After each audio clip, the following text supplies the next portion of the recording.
Dunia nzima itatetemeka, ndivyo wachambuzi wa masuala ya kivita wanavyosema ikitokea vita kati ya Marekani na Iran.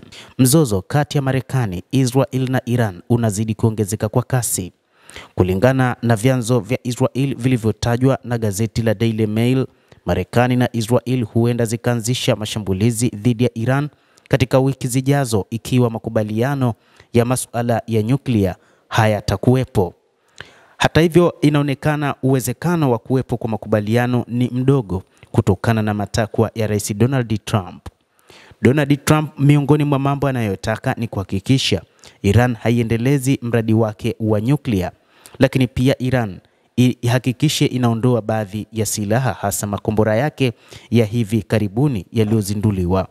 Ni makombora ambayo Marekani imekuwa na wasiwasi, na imekuwa na wasiwasi baada ya kile kilichofanywa na Iran mnamo Oktoba mosi mwaka 2024 baada ya kuona makombora ambayo yalikuwa ni mazito kupenya katika ulinzi wa anga ambao Marekani iliamini usingeweza kuvukwa ulinzi huo wa Iron Dome.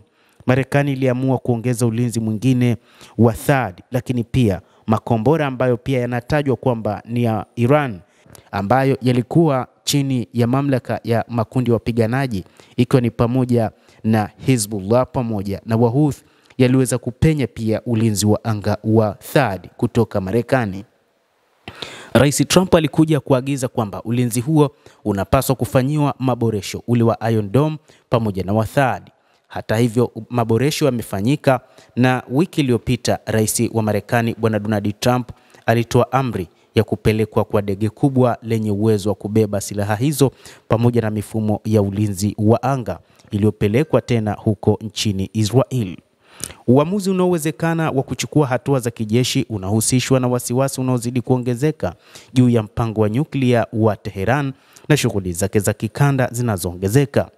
Mvutano katika Mashariki ya Kati umezidi kuongezeka kwa kiasi kikubwa kufuatia tamko la Rais wa Marekani la Bwana Trump mwishoni mwa mwezi wa Machi na kutishia Iran kwa mashambulizi ya kijeshi ambayo hayajawahi kushuhudiwa na vikwazo vikali zaidi ikiwa Tehran itakataa kuingia katika mazungumzo ya mapatano mapya ya nyuklia.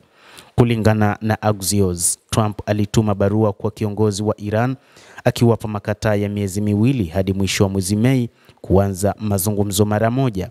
Barua hiyo iliripotiwa kuwa thabiti kwa sauti, na Trump aliweka wazi kwamba matokeo ya kukataa yangekuwa mabaya.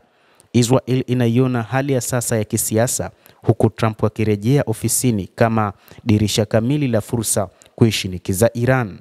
Mpango wa Trump ni kuona Iran haiwi na nguvu eneo la Mashariki ya Kati, na kulingana na maafisa wa Israel, wakati kama huo hauwezi kuja tena.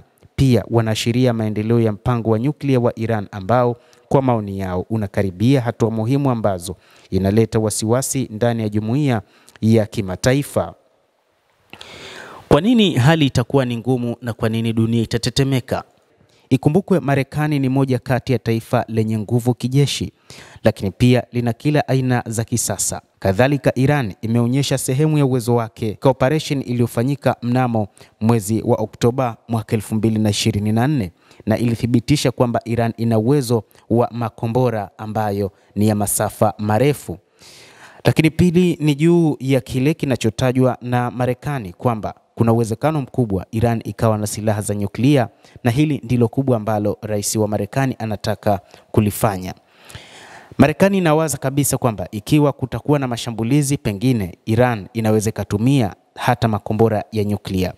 Lakini dunia itatetemeka kwa sababu zingine, kwamba hali ya uchumi itakuwa ni ngumu sana, kwa sababu wakati huo kuna baadhi ya mataifa kama vile Urusi, lakini pia China na baadhi ya mataifa mengine rafiki na Iran huenda akaingilia kati jambo hili. Hii ndio itakayosababisha hali kuwa ngumu zaidi katika ukanda wa Mashariki ya Kati na hata ulimwenguni kote. Aidha, Israel inaishutumu Iran kwa kuhusika katika shambulio la Oktoba 7 mwaka 2023 ambalo lilibua wimbi jipya la mzozo na vuguvugu la Hamas. Vyanzo vya habari vya Israel vinadai kuwa katika miezi ya hivi karibuni vikosi vya ulinzi vya Israel tayari vimefanya mashambulizi kadhaa dhidi ya malengo ya Iran na makundi yenye uhusiano na Iran huko Yemen na Syria kama sehemu ya maandalizi ya uwezekano wa makabiliano makubwa, lakini bado wana wasiwasi na Iran. Jibu la Tehran lilikuja haraka. Kiongozi muadham Ayatollah Al-Khamenei alisema kuwa nchi hiyo itatoa jibu kali kwa chokochoko ama uchokozi wowote kutoka kwa Marekani ama Israel. Pia aliweka vikosi vya jeshi la Iran katika hali ya utayari na tahadhari kwamba wakati wowote wajiandae. Hata hivyo, baadhi ya makombora tayari inadaiwa yameshaonyekezwa katika baadhi ya kambi za kijeshi za Marekani, lakini mengine yakionyekezwa katika baadhi ya maeneo ya nchini Israel.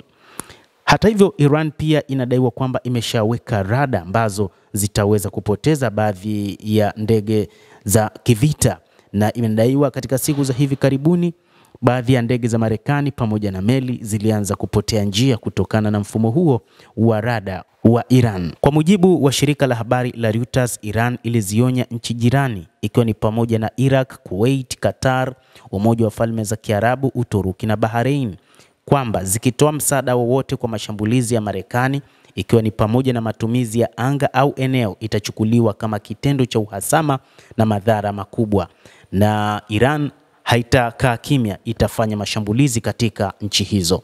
Katikati ya mzozo huo unaokuwa, Iran ilionyesha nia yake ya kushiriki katika mazungumzo yasiyokuwa ya moja kwa moja na Marekani kupitia maamuzi, hasa Oman. Waziri wa mambo ya nje wa Iran Abbas Araghchi alisema nchi hiyo iko tayari kujadili mpango wake wa nyuklia na vikwazo chini ya masharti ya kuaminiana, lakini akafutilia mbali kurejea kwa masharti ya makubaliano ya awali, akisema kuwa Iran imeendeleza kwa kiasi kikubwa uwezo wake wa nyuklia.